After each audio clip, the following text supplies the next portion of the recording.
Hi everyone, it's Evangeline here at etrailer, and today we are looking at the Yakima HangOut trunk mounted bike rack here at etrailer.com.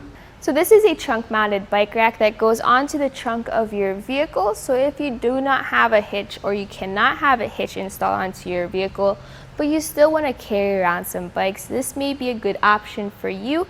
So what I have right here is the HangOut 2 trunk mounted bike rack, which means it can carry 2 bikes. Now if you need to carry 3 bikes, there's also the option which is the HangOut 3, which gives you an extra cradle for that extra bike. So this has a total capacity of 60 pounds for when you carry 2 bikes. If you're only carrying 1 bike, you are still limited to a weight capacity of 30 pounds for that single bike.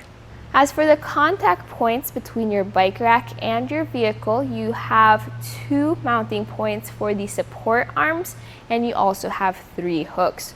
So you have your upper, you have your side, and you have your lower hooks. Depending on your vehicle, and please check our fit guide just to make sure you get the right match, you can also convert those hooks into hatch anchors. That way you don't have to get a separate hatch anchor, but you can just convert the pre-existing hook that you already have. The support arms or the bases have foam cushions, and that's going to be between your bike rack and your vehicle. So you have this foam that goes around that arm, and you can see how it's a nice sturdy foam. You can see how flexible it is as I squeeze it, and that's going to be something that's going to help cushion that contact point as well as prevent extra scuffs and scratches from having this on your vehicle. Now with any trunk mounted bike rack, no matter how much cushion they use, there's still gonna be some contact with your vehicle's trunk. So I highly recommend cleaning your trunk or whichever surfaces will be touched with a towel as well as maybe some soap and water, just to make sure you don't have any dirt creating extra scratches between those points of contact. So here on our bike rack, we have some special features. So here we have our stable cradle anti-sway. So that wraps around your bike's frame and creates an anti-sway effect. So this is holding it in so that as you drive along, you're gonna reduce the amount of sway your bike experiences and reduce the chances of your bikes swaying into each other.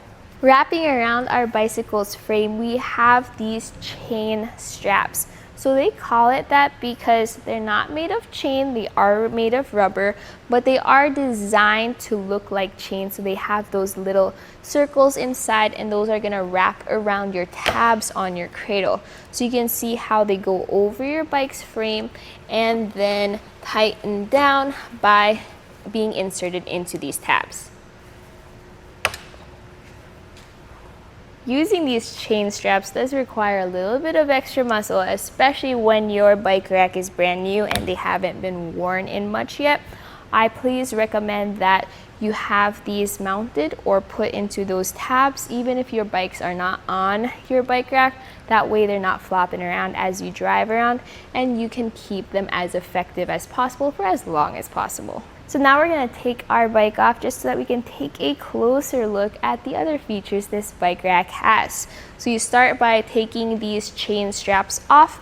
I start by the anti-sway strap, and then we go around to the top. The cradle that holds both of the top tube as well as the tube below your seat, this has that anti-sway strap. So this can be moved into a portable position since it is one complete unit, and rotated out for when it needs to act as an anti-sway cradle.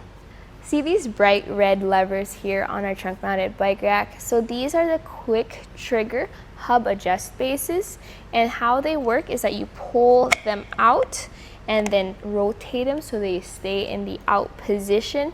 And when you have both of them rotate out like that, you can then adjust your arms or your support arms.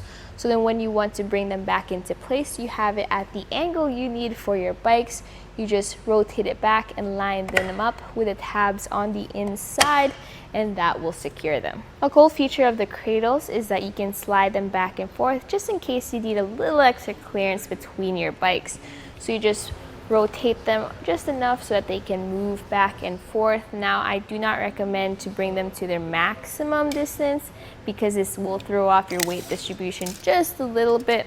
And when you want to drive around town, but you're not going to be bringing your bikes out with you, but you also don't want to take your trunk rack off, what you can do is to fold this down into the portable position. To do so, just pull those quick trigger levers out and then fold those arms down. You may need to move the cradles a little bit just to give yourself as much space as possible, and then secure it by bringing those knobs back into place. Make sure they click and are fully seated, and that way you're in the portable position. If you have alternate frame bikes like women's bikes, children's bikes, or step-through bikes, like I have my bike right over here, and you can see how the frame is shaped so it goes downward, it's going to be uneven on your bike rack if you put it as is.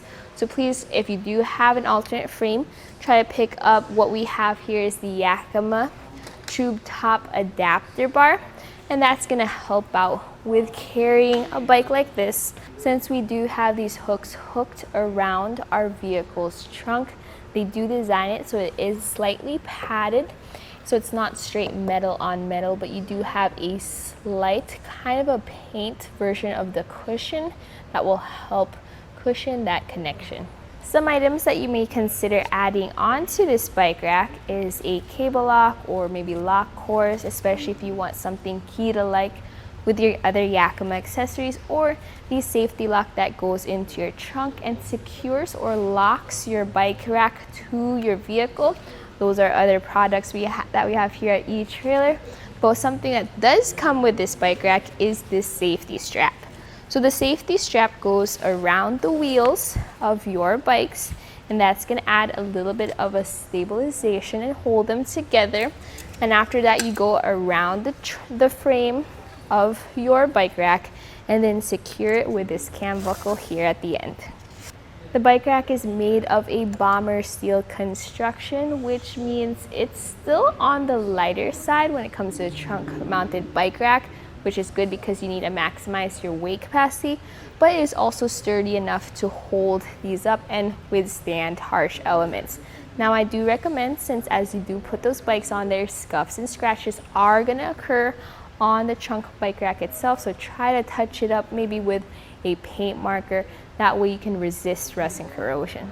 So now I'm going to give you a little bit of a guide on how to set up your trunk mounted bike rack. So what I do first is I release these straps. So these are all bundled up, so just release them so that they swing to the side. Then we're going to set up the arms.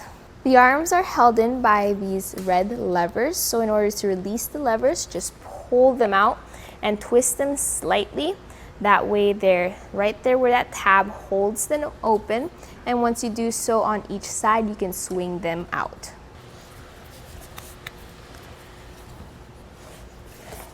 So here we have the support arms. So you're going to bring them apart to a specific distance. So from one support arm to the other depends on what vehicle you're installing this trunk bike rack on. So here for our vehicle, we have it at 18.5 inches apart. And once you get it to the correct measurement, you're then going to put it into place. So with this, the correct distance apart, you can secure it by just turning this lever back into place. So make sure those tabs fit into their holes and they close over your arm. And from here, we can then put it on our vehicle. So follow the Fit Guide's instructions as to where to put your support arms as well as your hooks. You're going to have upper, side, as well as lower hooks. So depending on your vehicle, you may need to put them into the hatch position. So just make sure to follow those instructions and place them appropriately. So your side and your lower hooks share the same strap. So just make sure you get those into place and tighten them down. Do the same for your upper hooks. And you do have a little bit of an elastic right here just to keep your excess strap. So put those into place so then they're not flopping around as you drive around. And once all of that is secured, then that's it for the install. So my final thoughts about this trunk mounted bike rack is I do like how it is an affordable bike rack that gets the job done. You have options to carry 2 or 3 bikes. The way it's designed is that it will work with most of your spoilers, so that means it will work on most of your vehicles. Please check out our fit guide just to make sure you get the right fit for your vehicle. Now with a 30-pound weight capacity, it's kind of on the average end when it comes to trunk mounted bike racks, but there are bike racks out there with a little bit more weight capacity, like the full back or the half back. Of course, if possible, I do recommend getting a hitch mounted bike rack, but I do understand that's not always the possible option. So if you do need a trunk mounted bike rack that is economical and of course gets the job done, this may be a good option for you. And that was a look here at our Yakima HangOut trunk mounted bike rack here at etrailer.com. My name is Evangeline and I hope you enjoyed the journey.